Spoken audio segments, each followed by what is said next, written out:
Support for Lab Out Loud is provided by NSTA, the National Science Teaching Association. Find out more about what NSTA has to offer at nsta.org.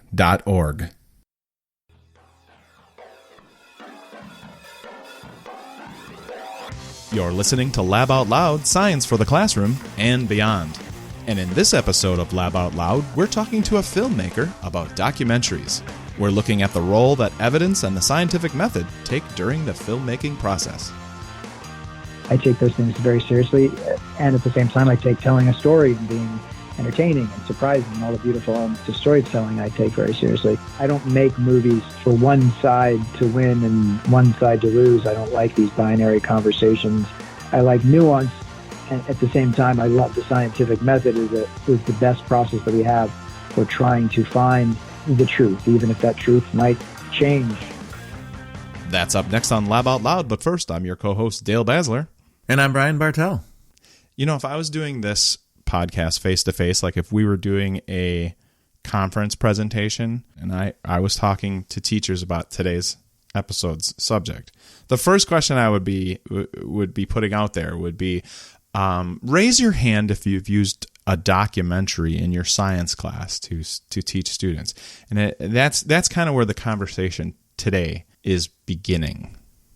Yeah, there's definitely, and we talked to our guest about this. There's definitely from what I feel is an increasing library of documentaries that are really good that we can use to talk about science and even bring them up in a provocative manner as well, so we can discuss important issues of the day.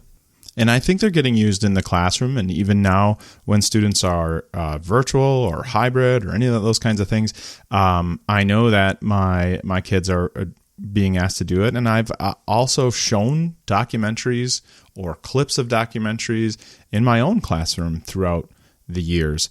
And I guess the question that we are going to be exploring, because this might not be the first or the last podcast episode that we do on the subject of documentaries, the question that we're exploring is, how are you deciding what documentary to show students?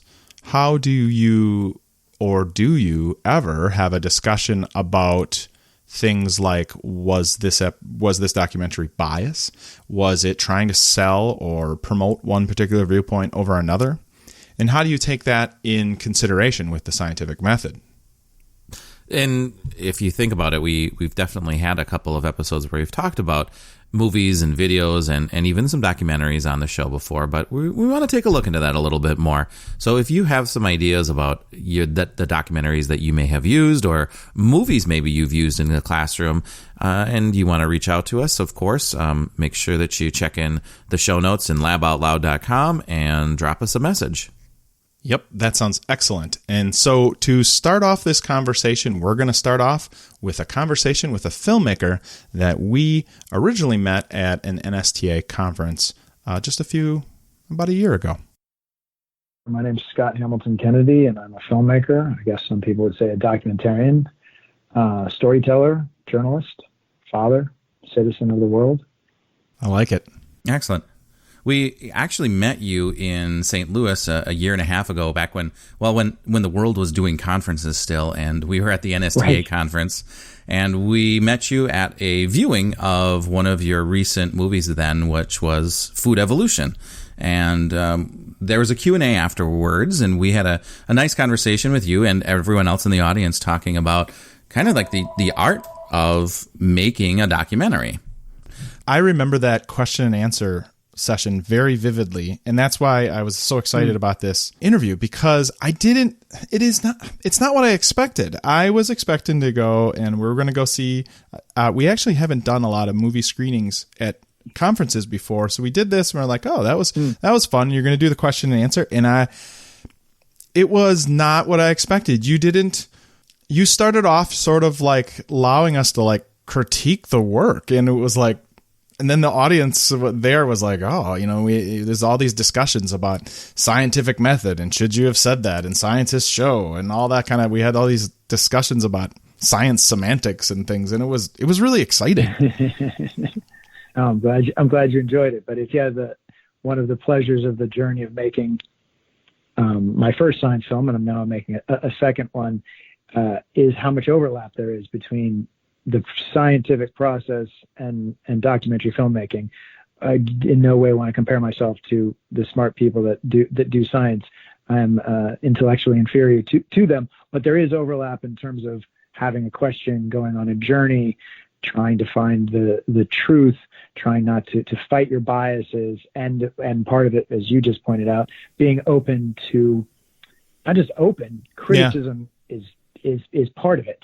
It's like, it's not, oh, am I saying the right thing? Do I need to give a compliment first? If it's coming from, some people can be rude in their criticism, and excuse me, some scientists can be arrogant, just like documentary filmmakers can be arrogant. So leaving that to the side, if you come with an open mind and intelligent mind and want to ask questions that are, solution oriented and interesting and fascinating and curious, great, let's go.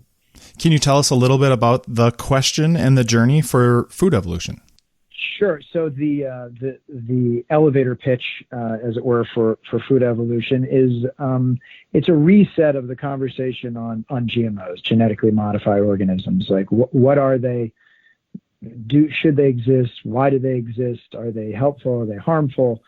Are they dangerous to the environment or ourselves? And we were really approaching it from the scientific side, that by all evidence available, there's not that many products on the market, but as a piece of technology, it is extremely worthy and not inherently safe in the hands of the right people. And the products that have been produced using any form of genetic engineering is no evidence to show that they are causing harm. So it really was a reset, because there's been a lot of misinformation and confusion around GMOs for years. Did you have that kind of conclusion already done before you started filming, or did the process of making the movie get you to that conclusion?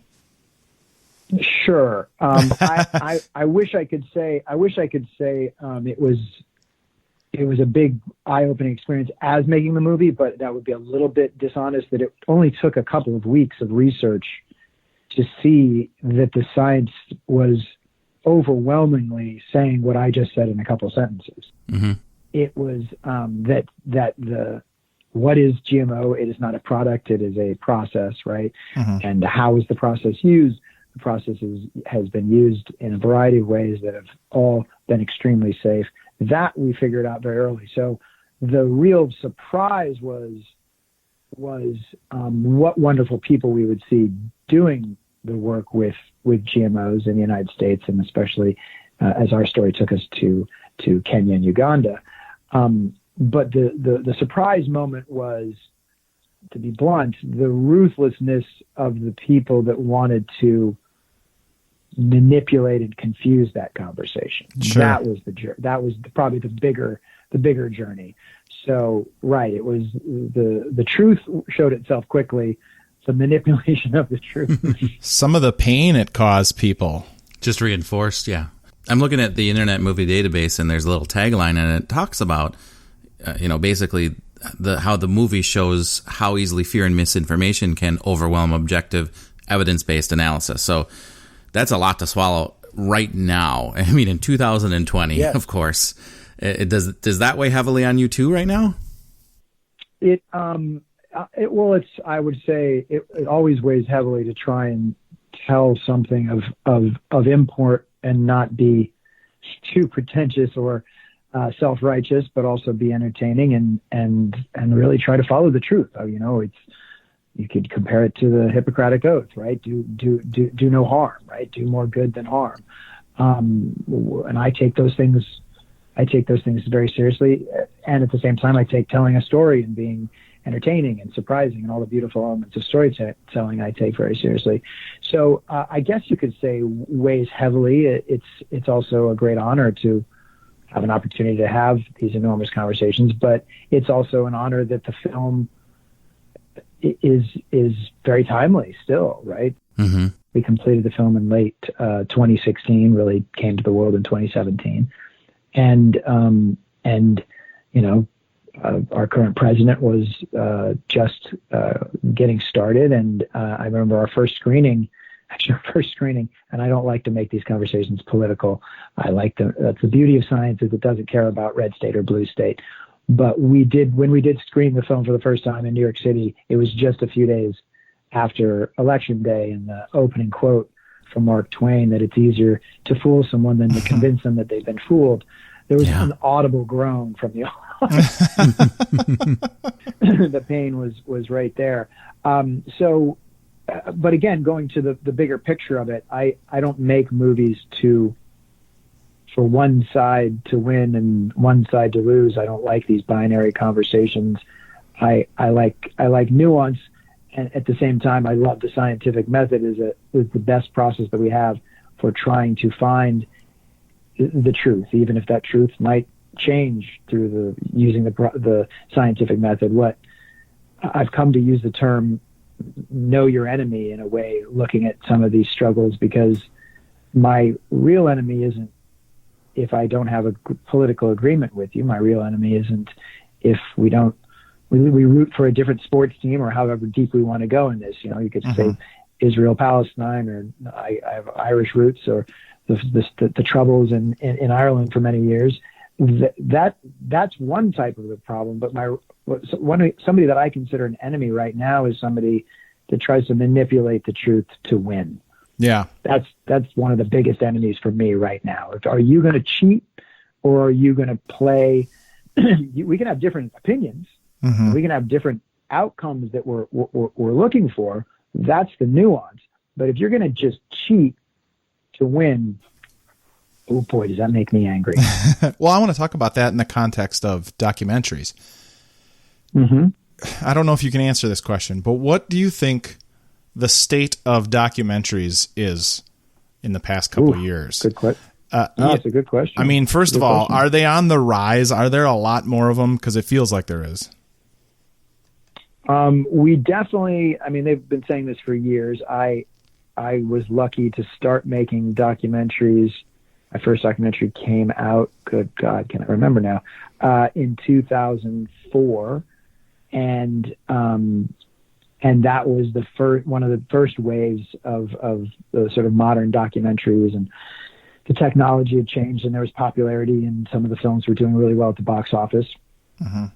And then the second big wave has come with the digital streamers. Some box office success, but the variety of streamers out there that can, looking for content and niche content. That's a longer conversation that we can talk about between niche and some of these streamers that started niche, and now they're just looking for the broadest possible, the most eyeballs possible. And is that just human nature? That's a longer jag. But there's definitely a lot of documentaries and a lot of opportunities for documentaries, a lot of people that are enjoying the genre, and that's fantastic.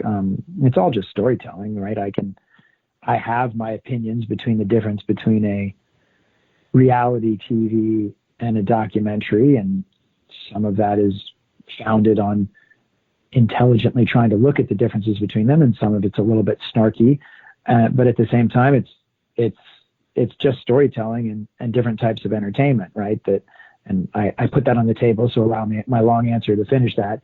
My easy difference between some reality TV and documentaries, and even some documentaries, is lowest common denominator, right? Are you going to cheat a little bit or rush to get a little bit to the center of the Tootsie Pop, if I may? I'm showing my age, but the old lollipop commercial where the owl licks the lollipop, and how many licks does it take to get to the center of the lollipop, and he crunches after 3 licks. That's reality TV, where with a documentary, it always ends up badly when I use that reference, we lick longer. See, it doesn't work. But we have the patience. Hopefully we have the patience to allow things to breathe and peel the onion back. And I love that. I love that about the genre, that, you don't have to usually speak in, Twitter sized bites and fast sound bites. You can really dig in on a subject, and I really love that. At the same time, I'm frustrated with some of my brothers and sisters in the documentary community that use that beautiful art and that title to make it seem like they're I'm not using the right term, but a little bit untouchable, or we're automatically telling the truth. We're automatically on the side of good. And that's danger. It's really dangerous because it can be manipulated too, and it is manipulated often. I think by and large, I can speak a little bit of the global documentary community. There's a great deal of integrity there, but there's a lot of manipulation. No, that's where I was coming from with the question is, I feel like given like you said, the amount of streaming services and all these things, that I think you can almost find a documentary sort of like the internet, right? You can find the story you're looking for to meet your worldview. And right. In my mind, when I think about documentary, because I'm older too, I got your Tootsie Roll Pop reference. Documentary back in the day, I guess, always felt like on the same level as like the encyclopedia, like it was a reference piece of material. Right. And now, I'll give you an example. The other day, I was folding some laundry and I watched this documentary. Definitely felt like a documentary. I kind of knew what the scoop was, though, because it was in a commercial, and it felt like this is a Verizon commercial.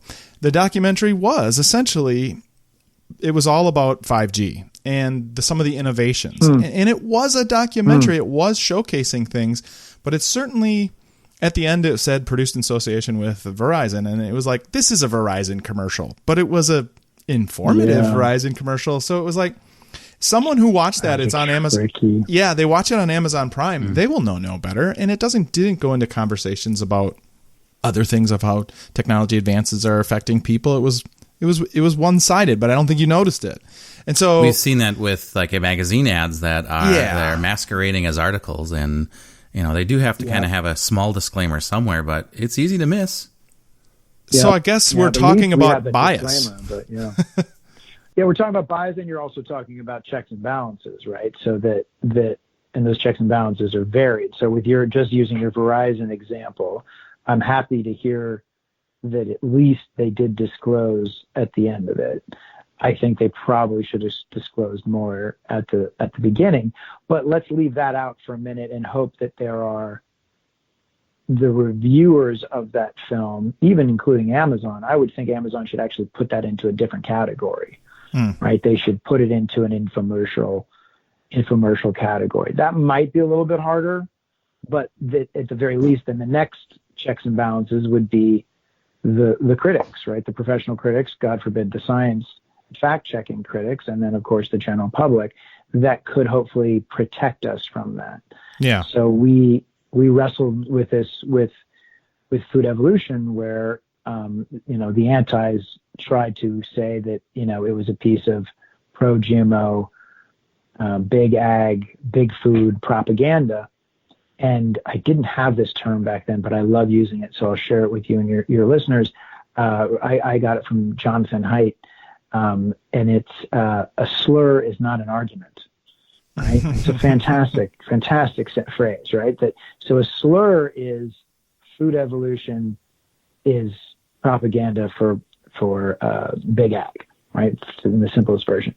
An argument is, I see evidence in food evolution that they're either leaving things out, drastically leaving things out, or putting things in to manipulate me for a specific industry. And here's the evidence of that. That's an argument. No one succeeded at winning that argument with food evolution because we worked really, really hard to follow the science. Can you walk us through a little bit of that process? That obviously you're saying you have a documentary, there's a balance of storytelling and entertainment in there, but how do you make sure that you're trying to get the science right, that it's, I guess, if you want to say, legit for the watcher, for the viewer? Sure. So we get the smartest scientists that we can around us, and that's both in the film and viewing the film. Narrating the film. Thank you. I was actually just about to go to Neil. So having Neil deGrasse Tyson as a narrator on the film was its own stamp of approval, right? It was an honor that he agreed to do it in the first place. And then by him watching and agreeing to do it, he is vetting the film, right? And he's vetted and defended GMOs before. And that is one of the reasons that we approached him. So we really we try to follow the science and as a scientist I'm working with right now on my new project, Immunity, about vaccines and public health and anti-vaxxers, that was started as a measles that project. Could be just in time. Is now a measles and a COVID project. The wonderful Dr. Paul Offit, he helps me look at these things in as clear-eyed a way as possible, and he introduced me to the simple math of risk assessment. Right, that your risk assessment is always try to do as little harm as possible. Right. So if you're wondering, then there's obviously science underneath that of like what you're trying to use. But is the vaccine going to cause more harm or save more lives? That helps you decide if you should use it.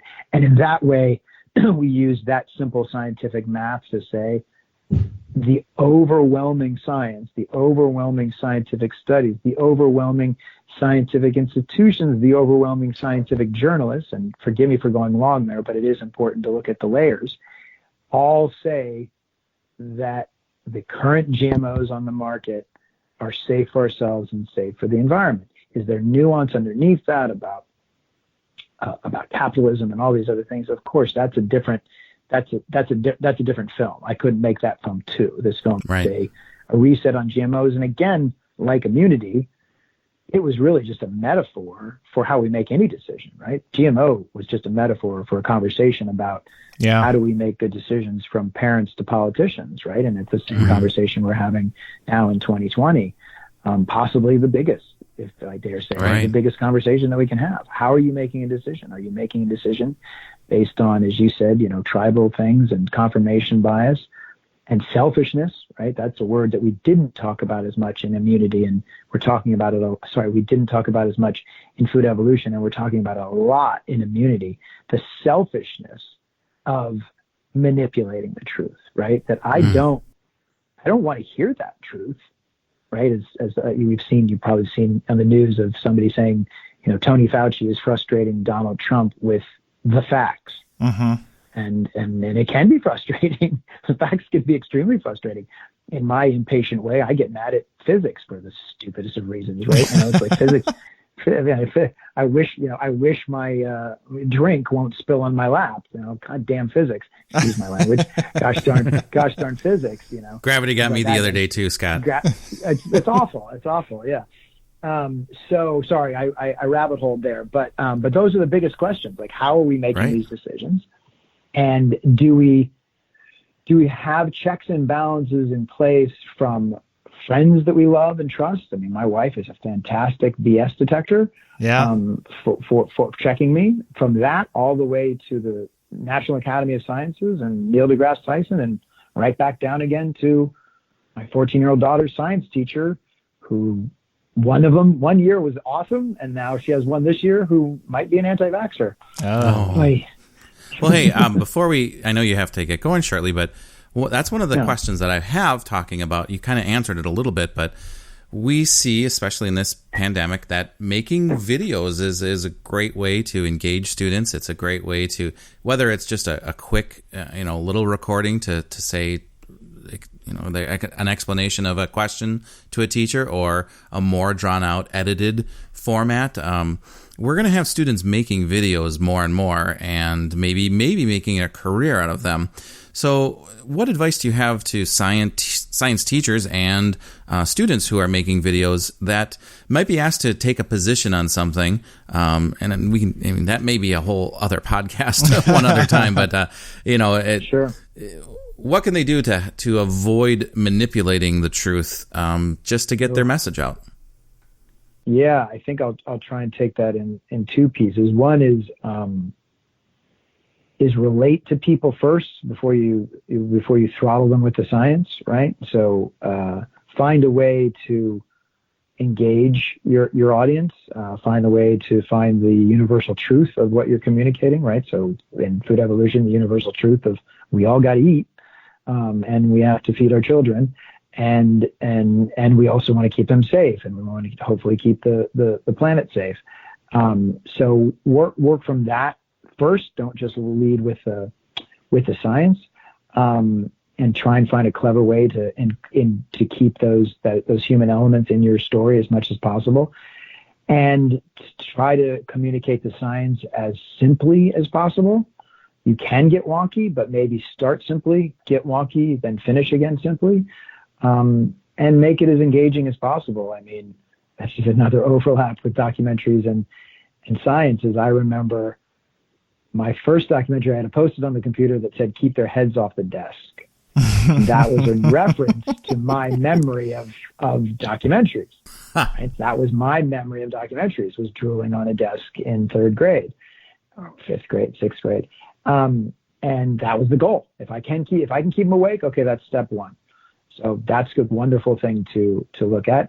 And then, as we spoke of a few minutes ago, surround yourself with the toughest people that will criticize your work in the most helpful ways as possible. Did you get the science right? Did you get the tone right? Yeah, I mean, if you want to be snarky and go to Bill Maher, and not that food evolution doesn't get snarky at times, and hopefully, God forbid, funny, but did you get the tone right? Mm-hmm. Right? Did you come off as righteous? Did you come off as pretentious? Right? Those are almost as important as the truth. I will definitely keep the truth in front of those. But yeah, surround yourself with people. I screened. We must have screened food evolution 15, 16 times before we locked picture, right? And with audiences and asking questions. What's confusing? What's working? What's, obviously science reviews as well. And yeah, it's incredibly important. So it's a lot, right? Like any of these things, it's not easy, right? It's not as easy. And making these videos can be very fast, right? With this technology, we can make a video of this podcast and have it on YouTube seconds after we finish speaking. It's just insane. We could do it live. We could be doing it live on, Instagram or whatever the hipster next thing is going to be. So don't let that speed be too seductive where you discount quality and the truth being the top of that quality chain. I like that phrase. Perfect. I love it. Well, I wish we could talk a lot more, but it has been such a pleasure to have you on our show today. Thank you so much, Scott. Please have me back. We'll have a lot to talk about with the community, but thank you for the work you do, and yeah, tell the truth, and thanks for the support. Thanks for listening to this episode of Lab Out Loud. If you'd like to learn more about some of the things discussed in this episode or previous episodes, you can find show notes at our website, laboutloud.com. If you have a guest idea or a future topic that you'd like to see on Lab Out Loud, go to our contact page and send us a message.